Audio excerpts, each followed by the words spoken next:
콜린성 두드러기와 지루성 표현의 관계에 대해서 설명해 드리겠습니다.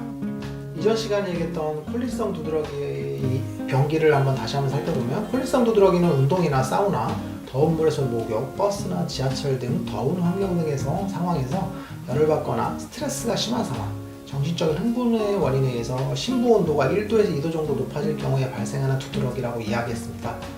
콜린성 두드러기는 만성 두드러기 중에 대략 5%에서 7% 정도로 차지함으로써 매우 흔한 두드러기에 속하고, 특히 젊은 남성에서 많이 생긴다고 볼 수 있습니다. 임상 양상은 경증의 경우에 따끔거리는 증상만 있는 경우가 많은데, 증상이 심해질 경우 1에서 3cm의 점상, 구진성, 팽진 형태를 보이기도 합니다. 통상적으로 체온이 낮아지면 감소하게 되는데요. 보통 30분에서 60분 정도 경과되면 대부분 사라지게 됩니다. 주로 발생하는 연령은 젊은 층이고 남성들에서 많이 생기는데, 스트레스나 더운 환경에서 발생하고 혼자만의 고통으로 이어지는 경우가 많아서 대인기피증이나 우울증으로 진행되는 경우도 상당히 많습니다. 발생 계절로 보면 4월부터 한여름에 해당되는 8월까지 콜린성 두드러기가 매우 증가합니다만, 1년 내내 증상이 발생하는 경우도 많습니다. 일반적으로 콜린성 두드러기는 지루성 표면과 함께 발생하는 경우가 매우 많습니다.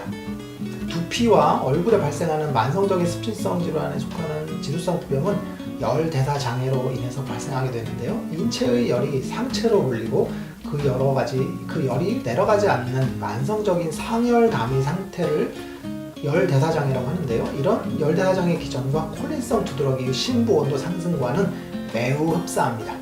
실제로 증상의 기전뿐 아니라 지루성 표현을 앓고 있는 환자분들에서 콜린성 두드러기 발생 빈도가 매우 높습니다.